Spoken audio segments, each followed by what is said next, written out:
C'est pour la liberté que Christ nous a affranchis. Demeurez donc fermes et ne vous laissez pas mettre de nouveau sous le joug de la servitude.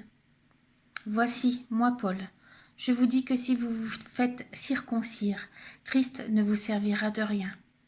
Et je proteste encore une fois à tout homme qui se fait circoncire, qu'il est tenu de pratiquer la loi tout entière.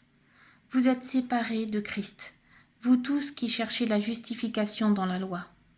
Vous êtes déchus de la grâce. Pour nous, c'est de la foi que nous attendons, par l'Esprit l'espérance de la justice. Car en Jésus-Christ, ni la circoncision, ni l'incirconcision n'a de valeur, mais la foi qui est agissante par la charité. Vous couriez bien.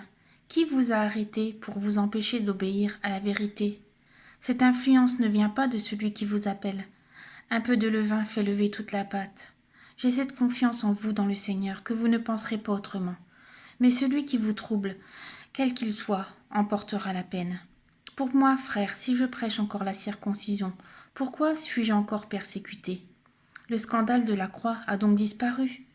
Puisse-t-il être retranché ceux qui mettent le trouble parmi vous? Frères, vous avez été appelés à la liberté. Seulement, ne faites pas de cette liberté un prétexte de vivre selon la chair, mais rendez-vous par la charité, serviteurs les uns des autres. Car toute la loi est accomplie dans une seule parole, dans celle-ci. Tu aimeras ton prochain comme toi-même. Mais si vous vous mordez et vous dévorez les uns les autres, prenez garde que vous ne soyez détruits les uns par les autres.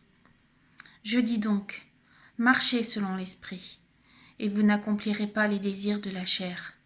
Car la chair a des désirs contraires à ceux de l'esprit, et l'esprit en a de contraires à ceux de la chair. Ils sont opposés entre eux, afin que vous ne fassiez point ce que vous voudriez. Si vous êtes conduits par l'esprit, vous n'êtes point sous la loi.